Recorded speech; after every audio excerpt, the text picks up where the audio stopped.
Ms. Nobles, have you heard anything from the Biden administration concerning the loss of your daughter? No, I haven't.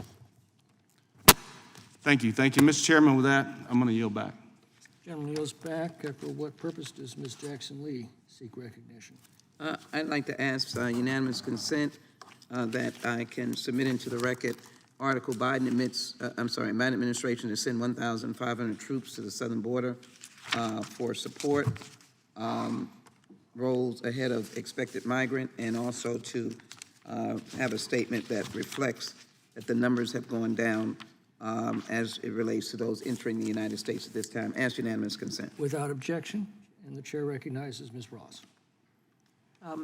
Thank you very much, Mr. Chair, and thank you to all of the witnesses, and in particular to Mrs. Nobles for sharing your story. And please know that I join with my colleagues in wanting justice for her and for other people who have similarly lost their lives through senseless acts. And please know we're with you.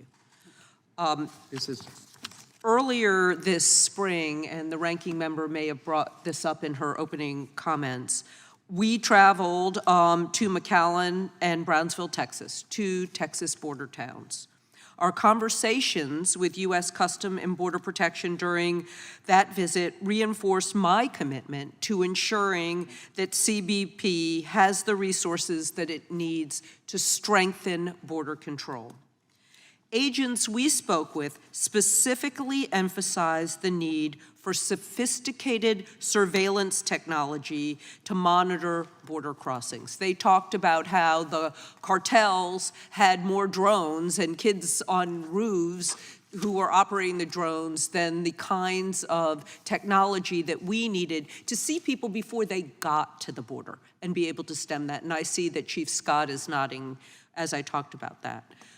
During our visit, I was also struck by the reliance of our immigration and asylum systems on nonprofits and local governments, that they were not getting the support from the federal government or the state governments to do their jobs. And what goes on in Brownsville, Texas, on the local government tax dollars is nothing short of extraordinary to make sure that people who have been allowed to cross the border can get on their way quickly and not be in Brownsville and not be in those hotels. They say they don't want people to stay overnight in Brownsville.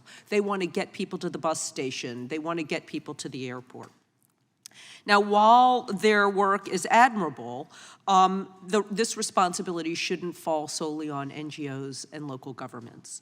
State and federal governments need to bolster the resources dedicated to responding to this many people who enter the United States under asylum claims and through other legal pathways. And the federal government must fund the technology that CBP needs and the training and the personnel so that they can do their jobs. Immigration is an extremely complex issue, and Democrats are pushing for implementation of effective solutions to strengthen border security and expand legal pathways to enter this country. It is important that we expand legal pathways because we simply need the workers. And I represent North Carolina. I hear from the agriculture industry every day. I went to visit a small family farm 2 weeks ago. #1 issue, immigration. Hospitality industry, #1 issue, immigration. Tech industry, #1 issue, immigration. We need to do both. In fact, we need to make sure that our rhetoric doesn't make the immigration problems worse. And unfortunately, it's been documented that repeated right-wing claims about the border being completely open are used on social media by smugglers to encourage more people to attempt to come to the United States without authorization. We need to have that stopped. We need to put aside our partisan blinders and use these hearings not to magnify the problems of our immigration system, but to solve them in a bipartisan way. With the remaining minute I have, my first question is for Mr. Hetfield. Unlike many countries, ours does not have a reception system for asylum seekers after they've been initially processed by immigration officials at the border and allowed to come into our country. NGOs and local governments like Brownsville, Texas, are stepping in to fill the gap that the federal and state governments have left. And we simply need a more orderly process. I wish everybody could see how well Brownsville does its job. From your experience, how are these programs contributing to a safe and orderly immigration system, and what more can be done in 14 seconds?